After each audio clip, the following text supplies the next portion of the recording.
Welcome back to my channel. So ఇవాళ అయితే మేము చూడండి, మేము ఇక్కడ ఎన్టీఆర్ స్టేడియంలో ఉన్న కోటి దీపోత్సవంకి అయితే వస్తున్నాము. సో ఇవాళ బాగా రష్ ఉంది.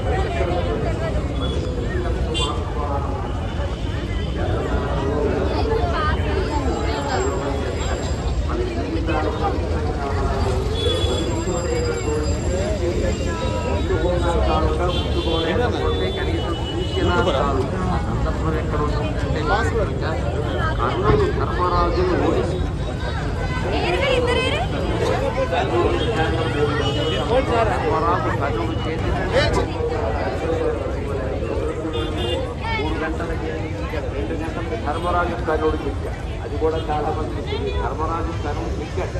ఒక్క డొక్కలో బాణం వేస్తే మోర్చిపోయాడు, మళ్ళీ ఇంకొక బాణం వేస్తే కర్ణుడి పని అయిపోయినట్టు. కానీ అక్కడ భీముడు వచ్చి అర్జునుడు ప్రతిజ్ఞ చేశాడు, అన్నయ్య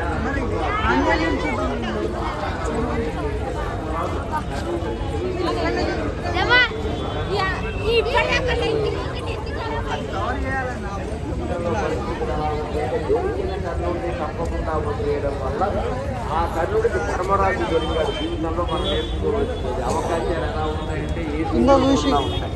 ఈ జీవితంలో తలుపులు చూడండి, మనం రాగానే కష్టాలు పోతుపోతూ ఉంటాయి. జీవితంలో కొన్ని అవకాశాలు ధర్మరాజు తెలిసిన అవకాశాన్ని వదులుకున్నాడు. జారి తెలిసి పోలే అర్జునుడు ప్రతిష్ఠ చేశాడు కదా, అంతసేపట్లో ఆయన చేతుల్లో చిక్కాడు. కానీ అక్కడ ఒక ఆశ్రమైన సన్నివేశం ఉంటుంది. పవిత్రీకరిస్తూ ఆత్మానమని ప్రయోగిస్తారు వ్యాసుడు. అంటే ధర్మరాజును చేతితో ముట్టుకుంటాం. కందే సంస్పృశ్య ఆయన ముఖం మీద ఈ భుజం మూపు మీద చెయ్యి పెట్టి ముట్టుకుందాం అన్నట్ట. బంధించకపోవచ్చు, ఏం చేయకపోవచ్చు. నేను ఇలా ముట్టుకుంటే బంధిస్తున్నానని దుర్యోధనుడు ఆనందిస్తాడు. నాకు అతను బంధించాలని లేదు. కానీ ధర్మరాజు వంటి పవిత్ర వ్యక్తి ఇట్లనే వస్తాం మీకు.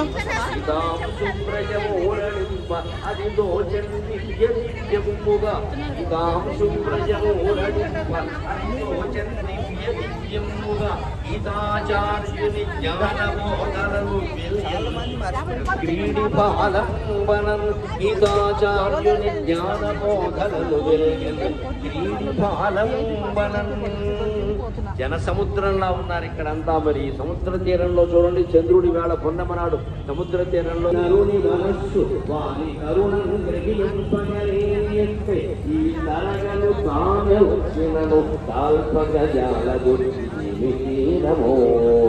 అని ప్రకృతి వరంలో పరమేశ్వర జ్ఞానాన్ని వివరించి నేను సాగర ఘోష మహాకావ్యంలో 9వ అధ్యాయంలో రచించాను. పరమ దయా సముద్రుడైనటువంటి భావనమూర్తి ఇటువంటి కార్యక్రమాలు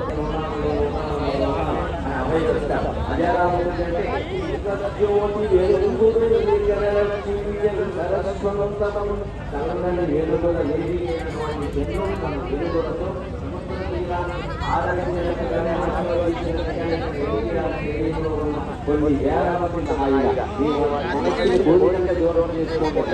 దూరం చేసుకోండి. ఆ విధానపరమైన ఆస్వాదించడానికి సిద్ధంగా ఉన్నారంటున్నారు.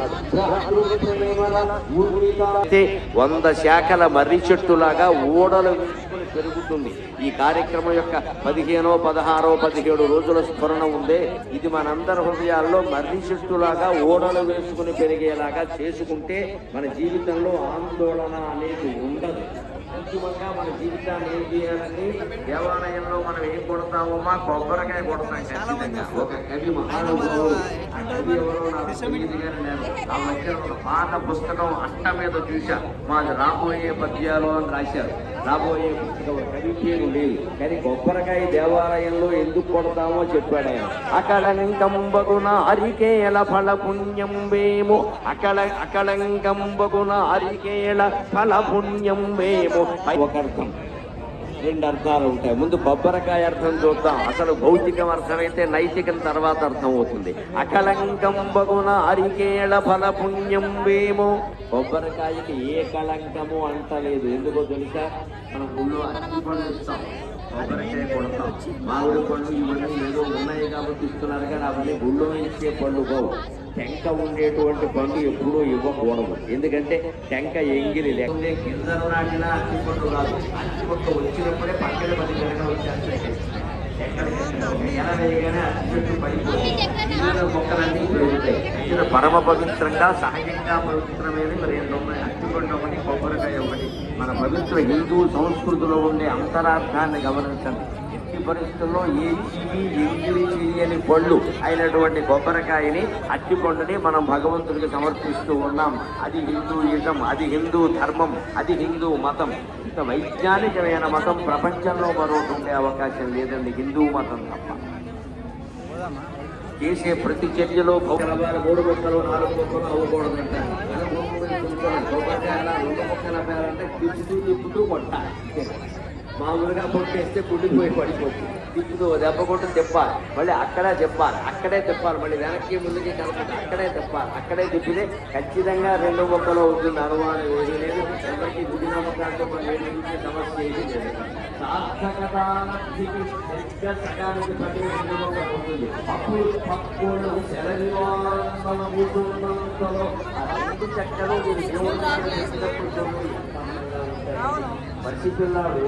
సెలవివారం సెలవుల 2 చెరువులు కనిపించే విధంగా కలగల గలగల గలగల నవ్వితే ఎంత అందంగా ఉంటుందో. కొబ్బరికాయ పడితే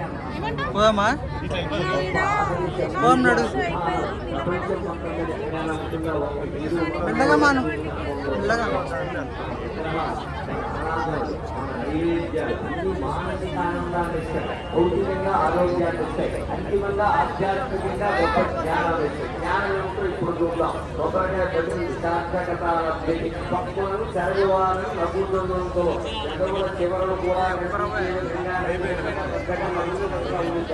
అప్పుడు ఏం చేస్తారంటే కొబ్బరికాయకి శిఖ సంయుక్తంగా దేవుడి చేస్తాం. కొట్టేటప్పుడు శిఖ ఉండాలి, ఈ నైవేద్యం పెట్టేటప్పుడు తీసేయాలి. శిఖ సంయుక్తంగా శిఖను తీసేస్తారు. అప్పుడు భక్త సంచేయతం. అప్పుడు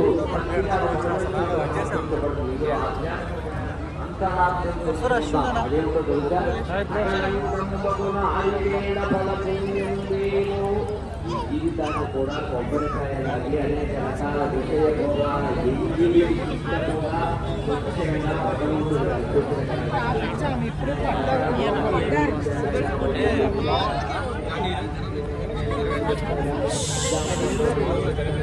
టూ మచ్ రష్ ఆయా ఉల్లిగడ్డలు చెప్పాడు. కాయ అంటే వంకాయ, జామకాయ కాదు, పొరుగుమాట కాదు. కాయ ఈ శరీరంలో ఎఫెక్ట్ వదిలిపెట్టమని అర్థం. వంకాయ మనకి మాట్లాడి పిచ్చారు వదిలిపెట్టడం. ఆ వంకాయ జామకాయ కాదు.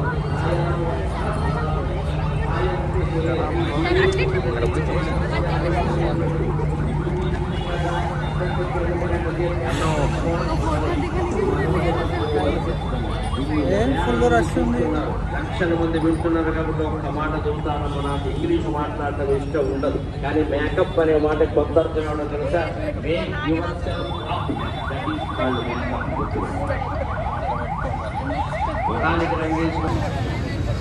సో 20 కిలోమీటర్లు వచ్చినాము కోటి దీపోత్సవం రానికి.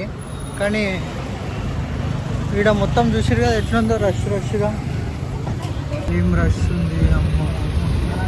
చేయి పట్టు కట్టుకొని పోతున్నాను. వానికి పిలిచిన అది ఇంటలేదు, అని తినవాలి.